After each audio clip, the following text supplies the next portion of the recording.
기강의 16번째 시간입니다. 오늘은 일어난 사건보다 어떻게 해석하느냐가 중요합니다 라는 제목으로 말씀 전합니다. 일어난 사건보다 어떻게 해석하느냐가 중요합니다 라는 제목으로 말씀 전합니다. 인생을 살다 보면 많은 사건들이 일어나죠.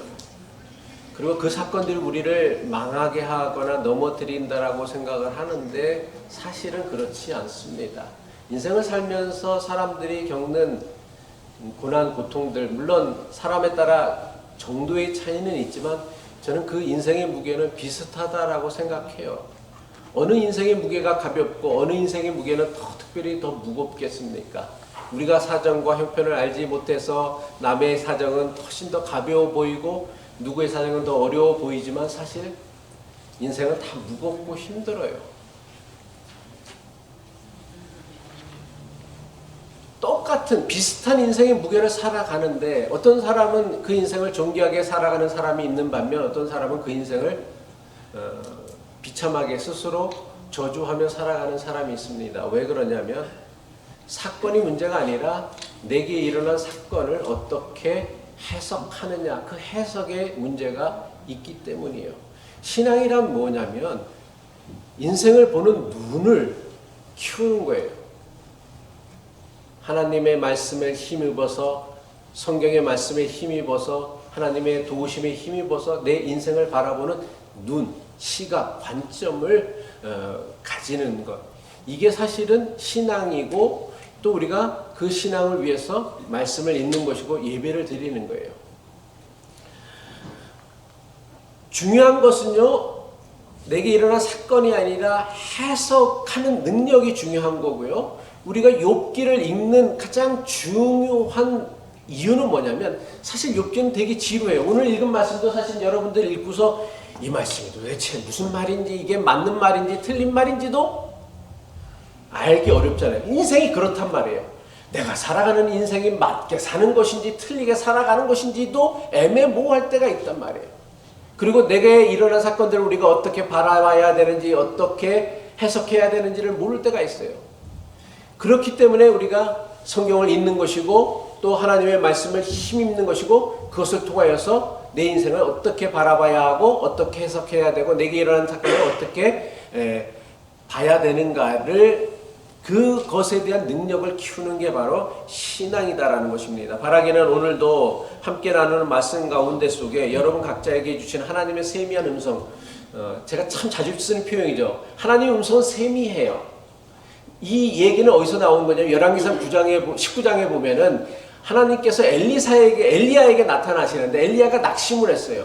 하나님의 말씀을 열심히 전했는데도 불구하고 하나님의 뜻이 이스라엘 땅에서 이루어지지 아니하고 오히려 이세벨이라는 그 악녀가 왕비가 자기를 죽이려고 하는 거예요. 그래서 낙심을 해갖고서 모든 것을 자포자기 하는데 하나님께서 그에게 직접 나타나서 그를 위로하시고 격려해 주시는데 하나님이 그에게 나타나시는 장면을 열왕기상 19장에서는 어떻게 표현하냐면 큰 바람이 지나가고 큰 지진이 있고 큰 불이 일어나고 뭐 엄청난 사건이 일어나는데 그 속에 하나님이 계시지 않고 이 모든 것이 다 지나간 다음에 세미한 하나님의 음성이 들렸다고 했어요. 그러니까 하나님의 음성은 세미하거든요. 그래서 그 세미한 음성을 듣기 위해서는 어떻게 해야 돼요? 우리가 귀를 기울여야 되는 거예요. 전심을 다해야 되는 거예요. 그냥 깨달아지거나 그냥 알아지는 게 아니다라는 거예요. 그래 제가 이 표현을 참 중요하게 여기고 그래서 설교할 때마다 세미한 음성을 듣기를 바란다라고 말씀드리는데 오늘도 제 설교가 어디 다 맞겠어요? 엘리후의 그 주장도 다 틀리고 욥의 세 친구의 주장도 다 틀렸는데 제 주장이라고 제 설교라고 다 맞는 얘기겠어요? 근데 그 말 가운데 속에 틀렸던 말 가운데 속에서도 우리가 깨달아야 될 것이 있고 발견해야 될 것이 있기 때문에 우리는 틀린 엘리후의 주장이지만 그 주장을 오랜 시간 살펴보는 거란 말이에요. 그러니까 오늘도 부족한 종을 통하여서 들려지는 이 말씀 가운데 속에서 여러분 각자에게 향하신 그 하나님의 세미한 음성을 정말 그 마음 전심을 다해서 들었으면 좋겠고요. 그리고 그 말씀을 깨닫고 그 말씀이 주는 영적인 도전이 여러분 각자에게 있기를 바랍니다. 오늘 말씀 욥기 36장과 37장의 말씀은요. 욥기 32장부터 시작되어졌던 엘리후의 네 번째 주장이자 마지막 주장입니다. 엘리후는요, 욥과 욥의 세 친구가 욥기 3장부터 31장에 이르기까지 오랜 시간 동안 막 세 번에 걸친 논쟁을 펼쳐요. 그런데 욥의 세 친구가 욥과 논쟁을 하면서도 욥이 변론을 꺾지 못하고서 오히려 그에게 질질 끌려가면서 그를 설득시키지 못하는 것을 보고 너무 화가 난 거예요. 답답한 거예요. 그래갖고서 욥과 욥의 세 친구가 나눴던 그 논쟁이 끝나자 엘리후가 끝까지 자신의 그 무죄함, 무고함을 주장하는 욥의 교만함을 자기가 더 이상 참을 수 없다면서 욥과 욥의 세 친구의 대화에 갑작스럽게 끼어든 사람입니다. 뒤늦게 논쟁에 끼어든 엘리후는요, 욥뿐만 아니라 욥의 세 친구에게도 많은 충고와 교훈을 퍼부었습니다. 그것이 욥기 32장부터 37장까지의 말씀이에요. 엘리의 주장은 크게 네 번으로 나눌 수가 있습니다. 첫 번째 주장이 욥기 32장과 33장이고요. 두 번째가 34장이고, 세 번째가 35장이고, 네 번째가 욥기 36장과 30장. 오늘 우리가 살펴볼 말씀이 욥기 네 번째 주장이 욥기 36장과 37장의 말씀이에요.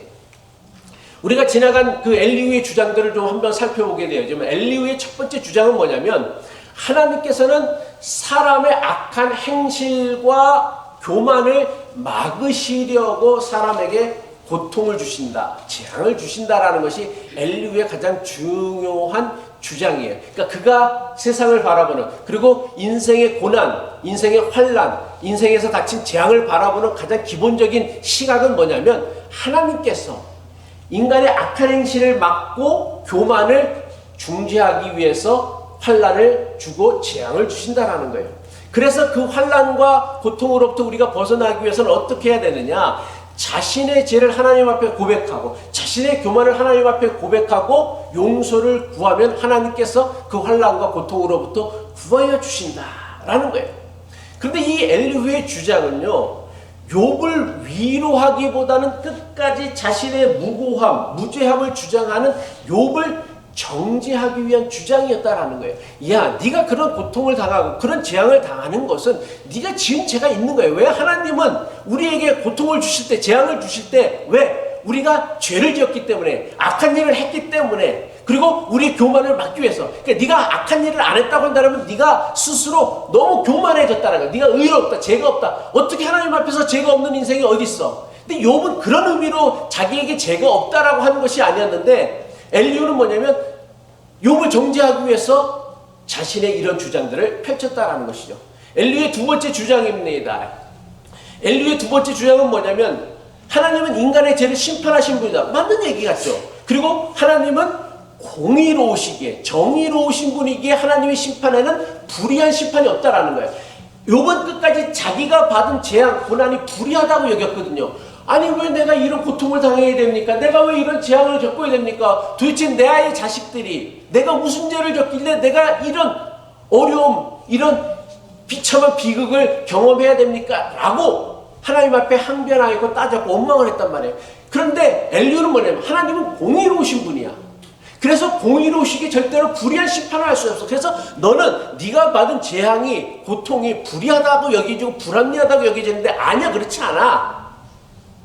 그리고 하나님은 전능하신 분이야. 전지하신 분이야. 그러니 하나님이 하시는 일에는 실수도 없고 사사로움, 개인적인 감정이 섞이지도 않고, 우리는 늘 사사로운 일 때문에 일을 망치죠. 그런데 하나님은 사사로운 감정도 없고, 우리는 늘 오해하지만 하나님은 오해도 하지 아니하시기 때문에 하나님의 심판은 완전하다라는 것. 그래서 네가 받은 재앙과 고통은 완전한 하나님의 심판이다라는 거예요. 그러니 더 이상 너는 자신의 무죄를 주장하지 말고 너의 죄를 인정하라. 들으면 다 맞는 말이잖아요. 그죠? 어디 뭐 틀릴 말을 여러분들이 찾기가 쉽지 않잖아요. 세 번째 주장입니다. 엘리후의 세 번째, 이게 지난주에 우리가 살펴봤던 것인데, 하나님은 인간의 행동에 영향을 받지 아니하시는 초월적인 분. 네가 악한 일을 했던 선한 일을 했던 그것이 하나님에게 무슨 큰 덕이 되겠고, 아니면 네가 악한 일을 했다고 해서 그것이 하나님 앞에 무슨 큰 손해가 끼칠 수 그럴 수 없는 분이다는 거. 인간의 행동은 하나님에게 어떠한 영향도 끼칠 수 없다라는 거예요. 왜? 하나님은 우리를 뛰어넘은 저 구름과 같은 초월적인 존재이기 때문에. 그러니까 개가 짖어도 기차가 간다는 것처럼 우리가 암만 짖어도 하나님은 하나님의 일을 하신다라는 거예요. 근데 제가 저희 집이 1월 달부터 고양이를 키웠거든요. 근데 개가 짖어도 기차 간다라는 건 틀렸더라고요, 사실은. 보니까 고양이가요 아침마다 저한테 와서 야옹거리는데, 걔 야옹거리는 소리를 들으면 제가 아무 일도 못해. 다 모든 일을 멈추고 걔 부탁을 들어줘야 되는 거예요. 밥을 달라면 밥을 다 줘야 되고, 문을 열어달라면 문을 열어서 밖에 산책을 할 수 있도록 도와줘야 돼. 하다못해 사람이 동물에게 애정을 쏟고 관심을 쏟게 되어지면 그가 짖는 우는 소리를 그냥 지나칠 수 없는데, 엘리후는 어떻게 생각했냐면 하나님은 초월적인 분이기에 개가 짖는다 할자 아무리 욥이 울부짖고 하는다라도 하나님께서 거기에 응답하지 않고 아무런 영향도 받지 않는다라고 이야기를 하고 있다라는 거예요. 게다가 엘리후는 뭐라고 얘기하냐면, 하나님은 정의로우신 분이기에 악인의 교만한 말을 헛된 것으로 여기셔서 그의 부르짖음은 들으시지도 돌아보시지도 않는다라는 거예요.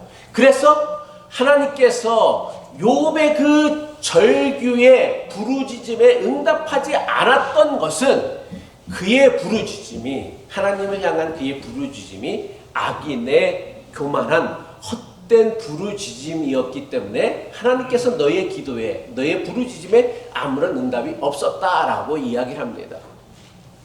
논리적으로 맞는 것 같아요. 그렇지, 하나님은 교만한 자의 말을 헛된 것으로 여기시지. 그래서 그의 말에 영향을 받지 않으시지. 그러니 욥의 기도에 응답하지 않는 것은 그의 말이 악인의 교만한 헛된 말이기 때문에 논리적으로 크게 틀린 것이 없는 것 같이 보입니다. 그리고 이제 네 번째, 오늘 우리가 살펴보는 엘리후의 네 번째 주장입니다.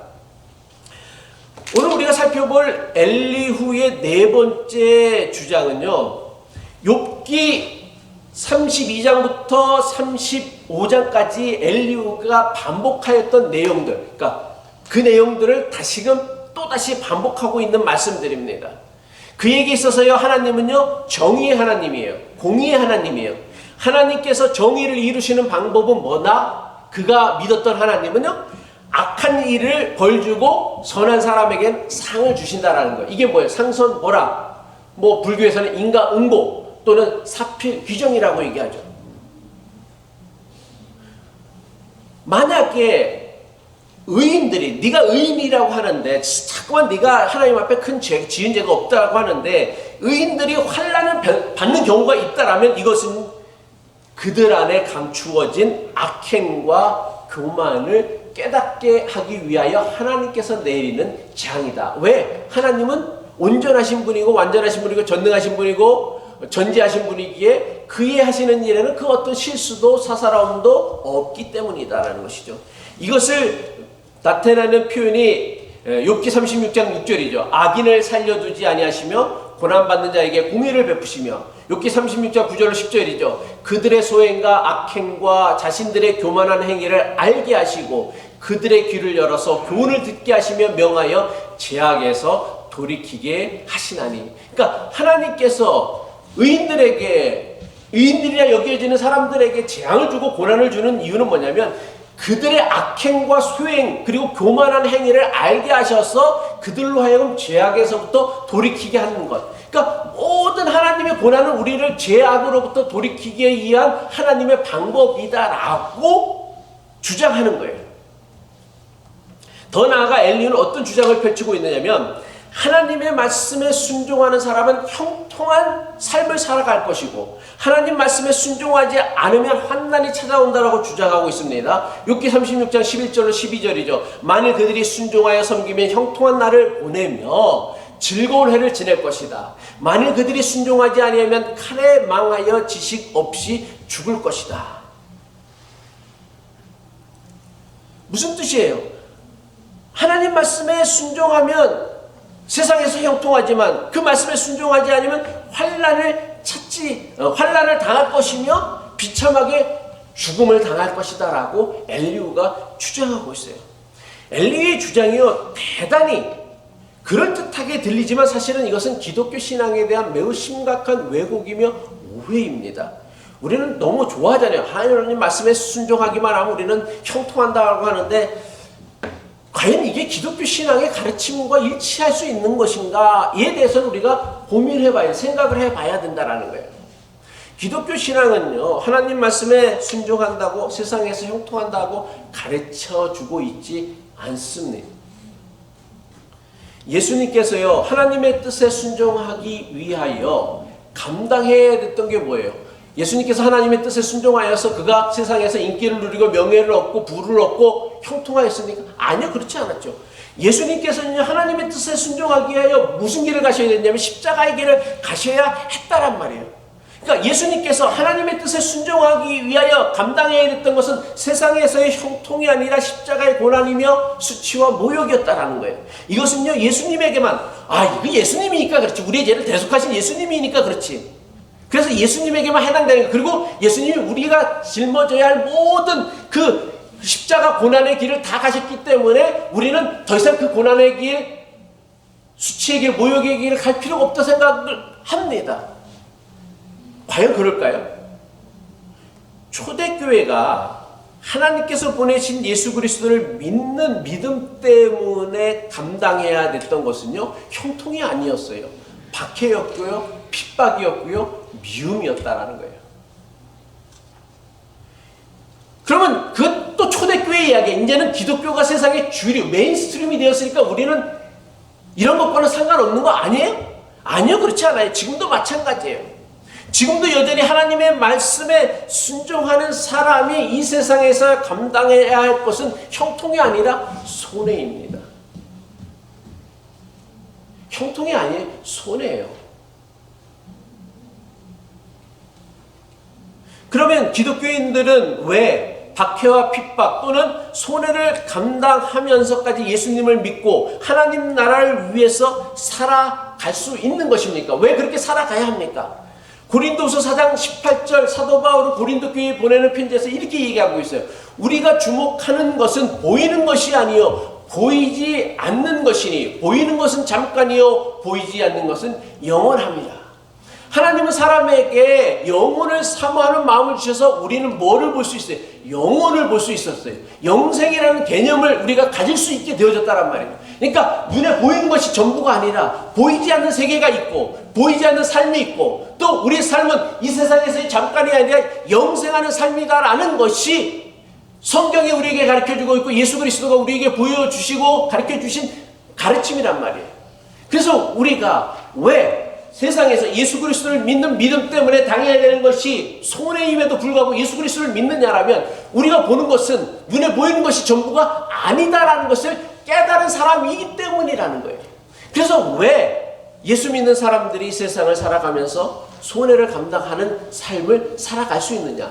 눈에 보이는 것이 전부가 아니다라는 것을 알고 있기 때문이에요.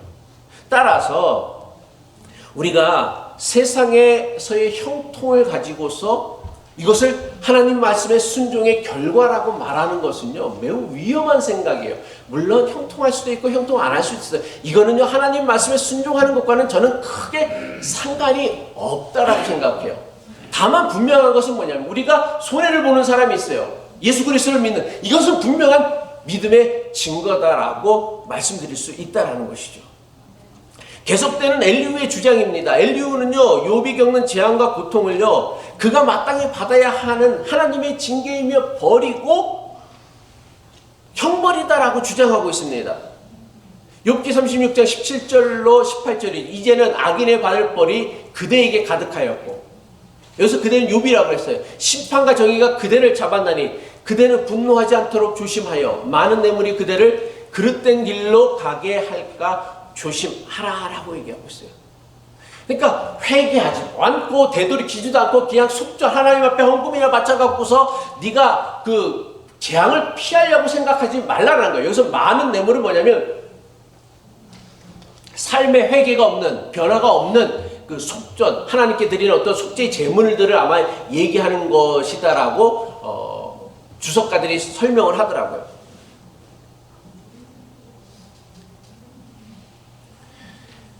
그러니까 엘리후는 욥에게 뭐라고 얘기했냐면 네가 지은 죄와 교만이 무엇인지를 깨달아서 하나님께서 내리신 그 형벌, 이것은 너무나 정의롭고 공의롭고 사사롭지 않은 형벌이니까 거기에 대해서 네가 겪는 그 재앙이나 고통 때문에 분노하지 말고 네가 지은 죄를 회개하며 묵묵히 감당하라는 거예요.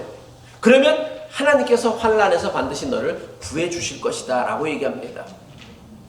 그리고 이제 욥기 16장 26절부터 37장 24절까지는 아주 길게 자연계에 나타난 하나님의 위대하신 섭리에 대해서 설명하는 것으로 마치고 있습니다. 제가 그것은 설경을 인용하지 않았는데 엘리후는요, 구름, 비, 천둥과 번개, 눈, 남풍, 북풍, 얼음, 해 등 자연의 신비한 형상들을 조목조목 들면서 하나님의 권능과 신비를 강조해요.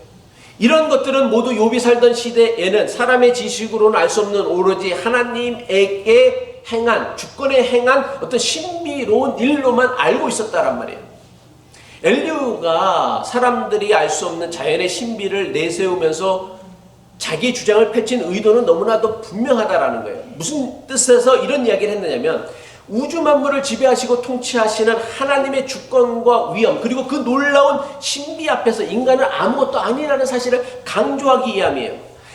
다시 말해서 한마디로 말하면 왜 엘리후가 그 자연의 신비를 이야기하면서 하나님의 그 위대하심을 찬양하면서 이런 주장을 펼쳤냐면 전능하신 하나님께서 하시는 일에 대해서는 그 누구라도 어떠한 문제를 제기할 수 없다라는 거예요. 그러니까 욥기가 갖고 있는 문제가 뭐 욥의 세 친구들이 그렇게 끊임없이 욥을 정죄하고 책망하고 그 논쟁이 길어졌고 또 엘리후가 4번에 걸친 긴 논쟁을 하는 이유가 뭐예요?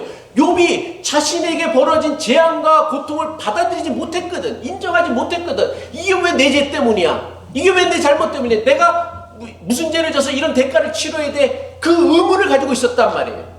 부당하고 불의한다고 생각했거든요. 그러니까 엘리후는 그게 너무 화가 난 거예요. 니까지 그게 뭔데? 네가 하나님이 하시는 일에 대해서 뭘 알아?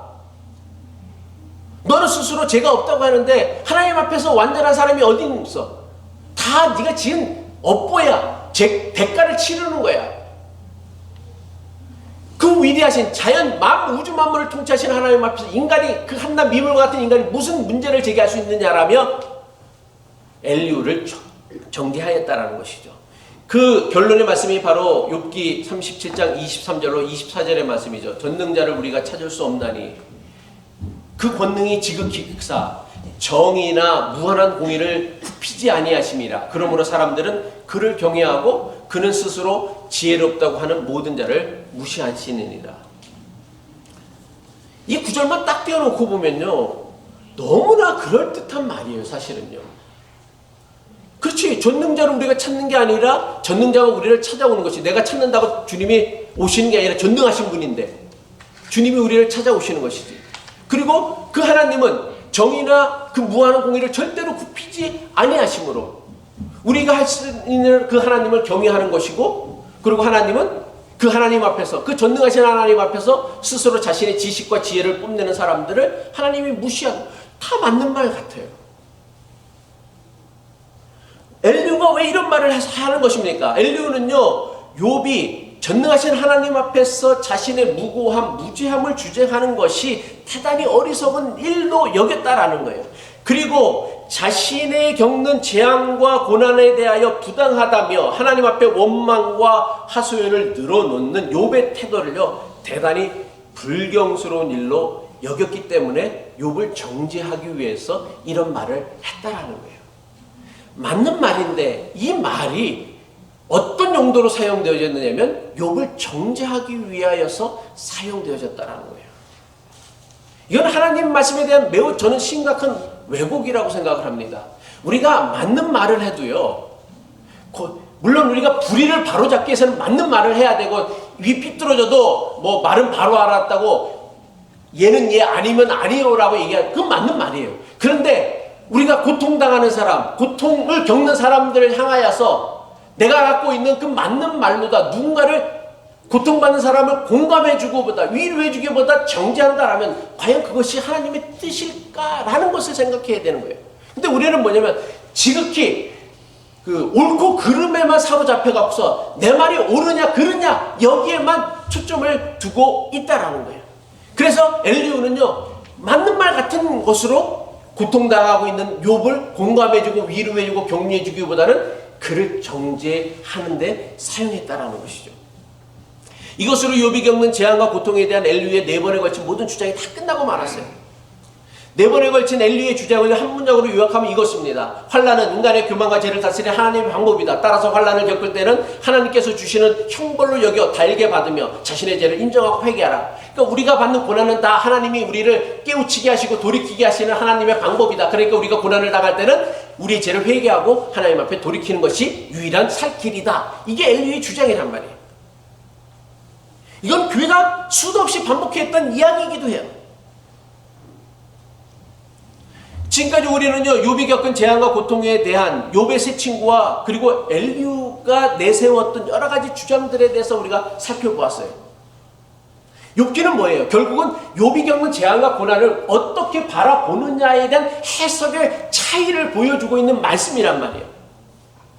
하지만 욥의 세 친구는 물론이고 엘리후 역시 욥이 겪는 재앙과 고통에 대한 제대로 된 해석을 하지 못했어요. 설명을 하지 못했어요. 욥은요, 세 친구가 내세운 주장은 물론이고 엘리후가 내세운 주장조차 절대로 인정하지 못하고 받아들일 수 없었다라는 거예요.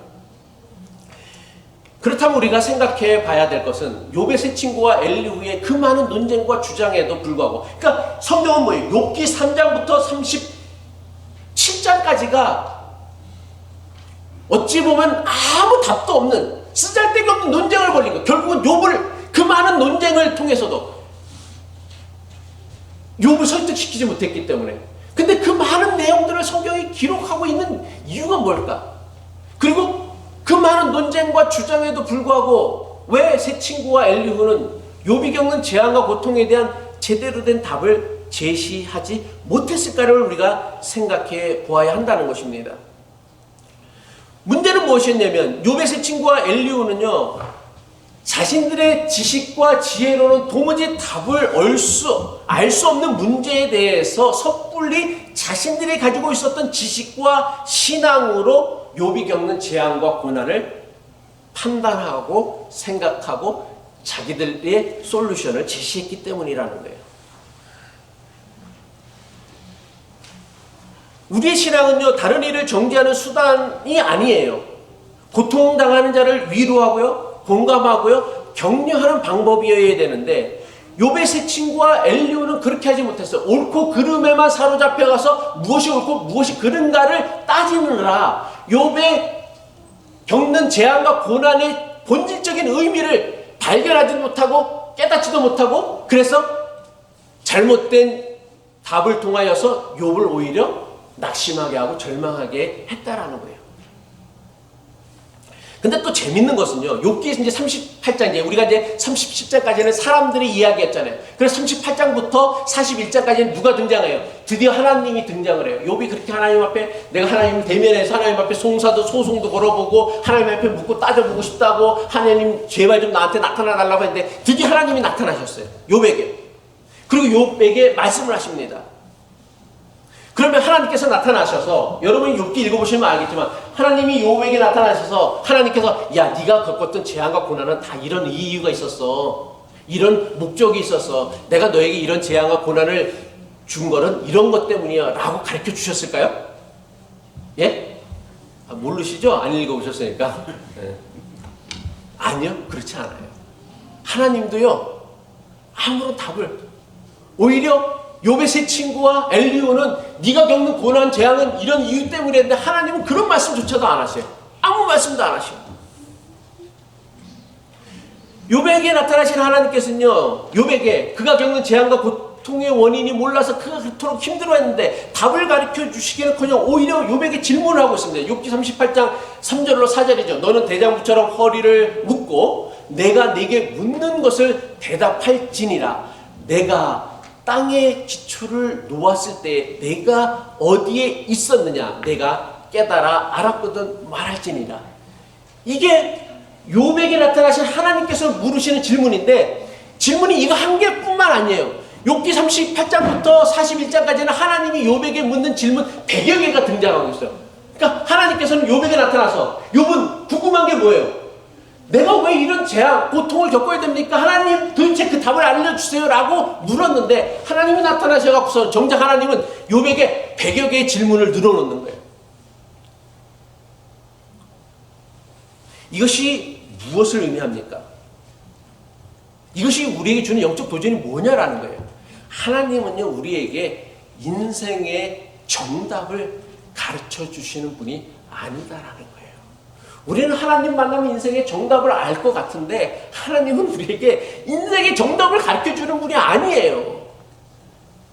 그러니 하나님께서도 가르쳐 주시지 않는 것을요 욥의 세 친구와 엘리후는요 자신이 가진 지식과 지혜를 가지고 정답을 제시하려고 했던 거예요. 심지어 자신들이 내세운 주장을 가지고서 욥이 겪는 재앙과 고통의 문제를 해결할 수 있다라고 착각했던 거예요. 그러니 그 누구의 주장도 욥이 겪는 재앙과 고통에 대한 제대로 된 설명도 할 수 없을 뿐만 아니라 욥이 받아들이고 인정할 수도 없었던 거예요. 하나님조차도 욥에게 나타나신 하나님조차도 욥에게 야 네가 겪는 재앙과 고통의 원인과 이유는 이거였고요. 이런 목적이 있어서 이런 뜻을 이루기 위함이었어 라고 말씀해 주시지 않으셨거든요. 하나님조차도요. 그런데 사람들이 욥의 세 친구가 엘리후가 자신들이 가진 지식과 지혜 성경의 어떤 신앙 지식을 가지고서 욥이 겪는 재앙과 고통에 대해서 함부로 단정하고 판정하고 답을 제시하려고 했고 솔루션을 제시하려고 했다라는 거예요. 그렇다면 우리는 여기서 생각해 봐야 될 것은 그렇다면 하나님께서는 왜 욥이 얼마나 답답합니까? 10자식을 잃었어요. 자기 전 재산을 잃었어요. 그리고 자기는 정말 심한 욕창이 나서 깨진 도자기로 자기 몸을 긁으면서 피나는 그 몸을 긁으면서 비참한 삶을 살아야 되는데 그가 그토록 비참한 재앙, 고통을 겪는 이유에 대해 왜 명확한 답을 주시지 않고 대신 욥이 대답할 수 없는 질문들만 100가지 이상을 욥에게 물으셨다는 말이에요. 이게 우리에게 주는 영적 도전이 무엇인가를 우리가 생각해 봐야 한다는 거예요. 만약 하나님께서 욥이 겪는 재앙과 고통에 대해서 이러저러한 설명을 해주시고 목적을 설명해 주시고 그 뜻을 이야기해 주셨다면 욥이 그 하나님의 설명을 받아들일 수 있었을까요? 만약 여러분이 욥이었다면 하나님이 나타나셨어요. 그래서 야 네가 겪었던 일은 이런 이유가 있었고 원인이 있었고 또 이런 목적이 있었어 라고 하신다라면 그 설명을 받아들일 수 있을 것 같아요. 여러분은요? 예? 저는요 절대로 그렇지 않았을 것이라고 생각합니다. 물론 욥은 이해할 수도 있었을 거예요. 제가 지난 주말에 어느 목사님의 그 간증을 봤는데 그 목사님이 한국에서 되게 유명한 목사님이셔요. 근데 자기 딸이 그 태어나면서 그 문제가 생겨갖고서 전신 피 70%를 이렇게 교체를 하다가 의료사고인지 아니면 뭔지 모르겠지만 그 아이가 지적장애가 된 거예요. 그래서 지적장애가 돼갖고 30년을 이제 지적장애로 된 아이를 이제 키워야 되는 거예요. 근데 되게 큰 목사님. 그러니까 이제 주변의 목사님들이 그 목사님한테 이랬대. 야, 그 병든 자식 가지고, 장애 가진 자식 가지고 너 목회 어떻게 할래? 그 큰 교회 목회 어떻게 할래? 뭐 그런 식으로 아마 말 좋아하게 하는 사람 그런 비수를 날렸다는 거예요. 근데 그분이 이제 그 자녀를 키우면서 깨달았던 게 뭐냐면 자기는 이제 큰 교회 목사고 뭐 정말 큰 교회 목사예요. 분당에 있는 큰 교회 목사니까 여러분이 아는 그 목사님 아닐 거고요.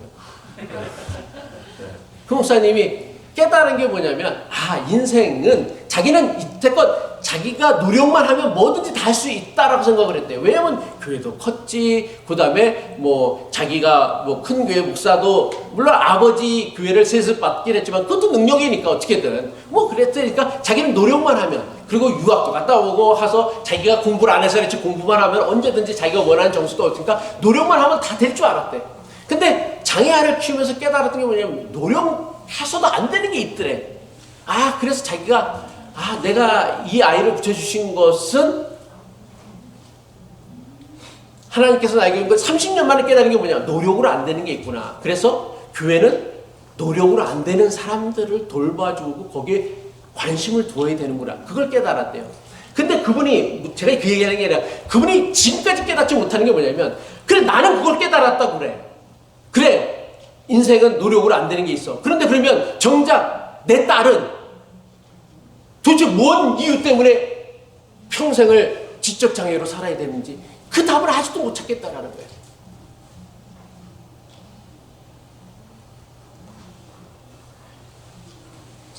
저는요, 욥이요, 한 자식도 아니고 10자식을 잃었어요. 10자식을 잃은 아버지한테 하나님이 나타나셔서 네가 겪는 원인, 이유는 이런 이유가 있었어 라고 설명을 해주신다면 그 설명을 받아들일 수 있는 부모, 아비가 있을까요? 저는 한 명도 없다고 생각해요.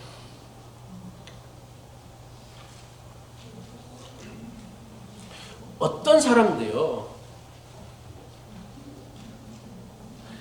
인생을 이렇게 살아야 한다라는 정답을 알고 인생을 살아가는 사람은 한 사람도 없어요.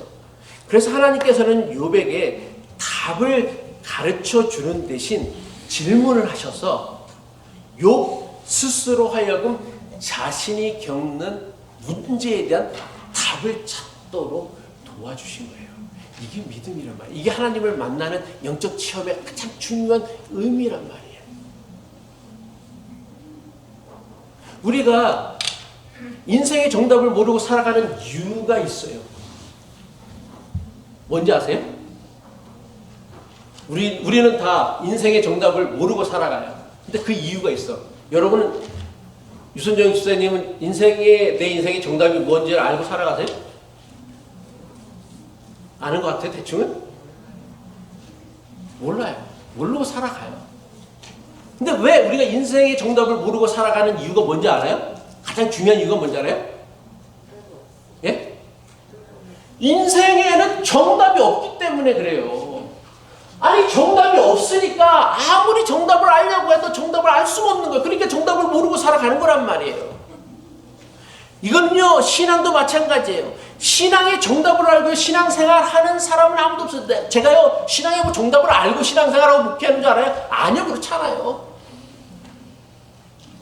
어제의 저가 다르고 오늘의 저가 달라요. 작년의 저가 다르고 오늘의 저가 달라요. 예전에 제가 얼마나 까칠했고 원칙주의자였어요. 근데 이제는 그렇지 않아요, 사실은. 까칠하기로는 뭐 저보다 까칠한 사람도 없었을 거야, 아마. 근데 안 그래. 바뀌거든, 조금씩 사람들이라는 게. 왜? 이게 정답이 아니다라는 것을 살면서 발견해가고 깨달아가기 때문이라는 거예요. 그러니까 우리는 뭐냐면, 정답을 알기 때문에 살아가는 게 아니라, 정답을 알고 살아가는 게 아니라, 이게 정답이 아니구나라는 걸 깨달으며 살아가는 게 어찌 보면 우리 인생의 삶의 과정이고 여정이다라 생각해요. 이건 신앙도 마찬가지예요. 신앙에도요, 이렇게 믿어야 된다는 정답 없어요. 그래서 제가 여러분에게 이렇게 살으라고 얘기하진 않잖아요. 신앙이란 뭐냐? 죽는 날까지 하나님께서 우리에게 주신 질문에 대한 답을 찾아가며 살아가는 게 인생이란 말이에요. 아니, 여러분이 만약에 신앙에 대한 정답을 알고 인생에 대한 정답을 알았다면 여기 이 자리에 앉아서 예배 드릴 필요가 뭐 있어요? 그 정답대로 살아가면 되지. 모르니까 나온 거 아니야. 그래요, 안 그래요? 알아서 나온 거예요, 여러분이? 다 알아서요? 모르니까 찾기 위해서 나온 거란 말이에요. 도대체 내 인생 도무지 이해도 되지 않고 해결도 되지 않는, 풀리지 않는 이 인생의 문제들을 어떻게 하면 우리가 바르게 제대로 된 삶을 살아갈 것인가를 정답을 모르니까 여기 자리에 나와서 예배를 드리는 거 아니야. 저도 마찬가지예요. 여러분이 인생의 정답 다 알고 저도 인생의 정답 다 알고 신앙의 정답 다 알았다고 뭐 굳이 설교를 하고 뭐 예배를 드려 그렇게 오랫동안 설교를 해. 그냥 잘 지내서 인사하고서 밥 먹고 그냥 헤어지면 되지. 욥기는요, 인생을 살면서 누구도 피할 수 없는 고난의 문제를 다루고 있는 말씀입니다. 인생을 살면서 우리가 겪게 되어지는 재앙이나 고난을 통해 우리가 배우게 되어지는 매우 중요한 사실이 있어요.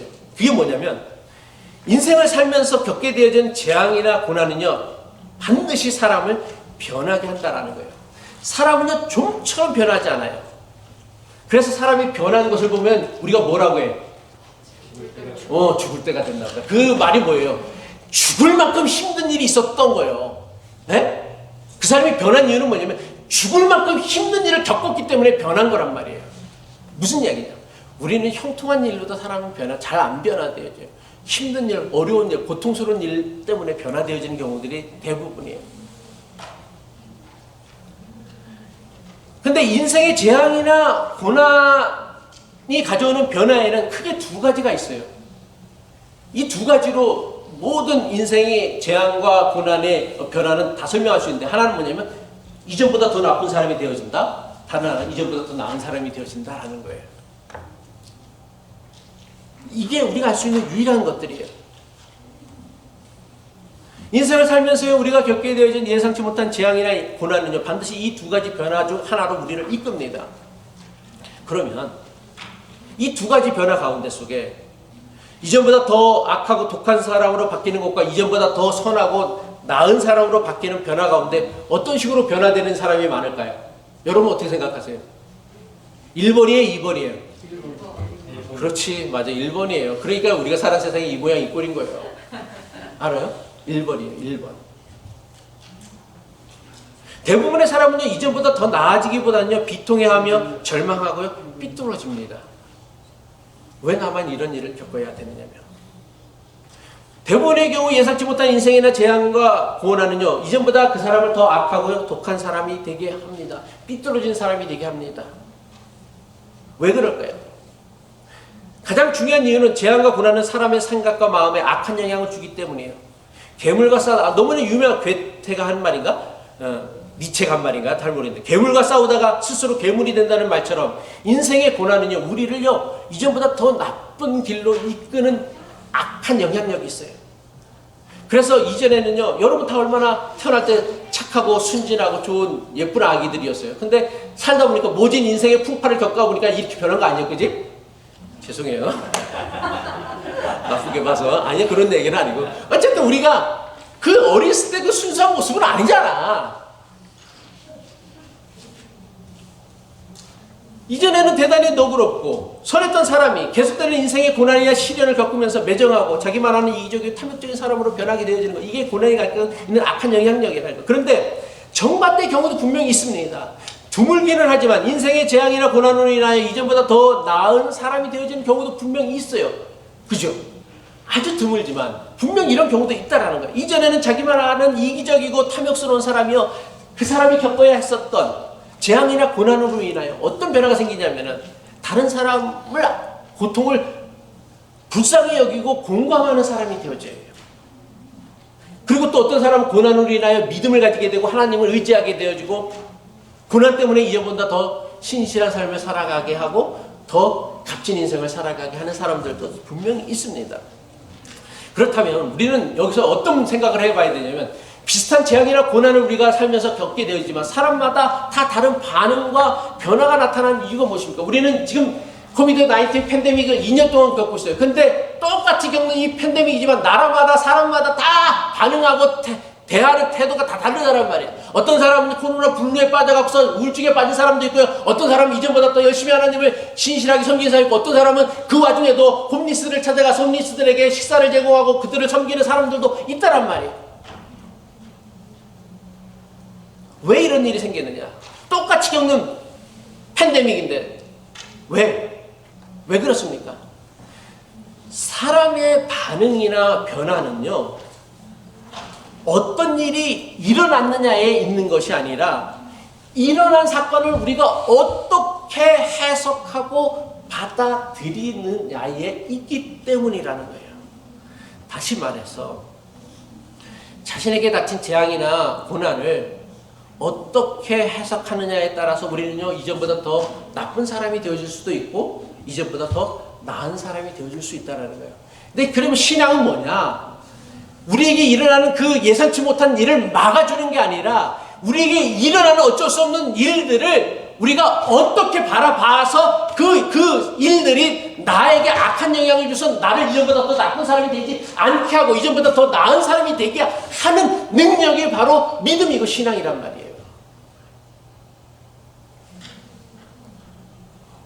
우리가 겪는 재앙이나 고통 가운데는요, 우리의 실수나 우리 잘못 때문에 벌어지는 것도 분명히 있습니다. 하지만 대부분의 경우, 많은 경우요, 욥의 경우처럼 도무지 그 원인이나 이유를 알 수 없는 재앙이나 고난도 있으며 다른 사람의 실수나 잘못 때문에 벌어지는 것도 분명 있다라는 거예요. 어쩌면 우리가 겪는 재앙이나 고난의 대부분은요, 설교 빨리 끝나라는 얘기인 것 같네. 우리가 미처 막을 수 없는 것들이 대부분이라는 거예요. 우리는 그런 일이 내 인생에 아니라서 코비드 팬데믹이 일어나서 이렇게 힘든 순간들 겪고 기대한 사람이 누가 예상한 사람이 누가 있지? 아무도 없어요. 근데 일어난단 말이에요. 내 의지와는 상관없이 내 바람과는 상관없이 일어난단 말이에요. 이게 코비드 팬데믹만 그래요?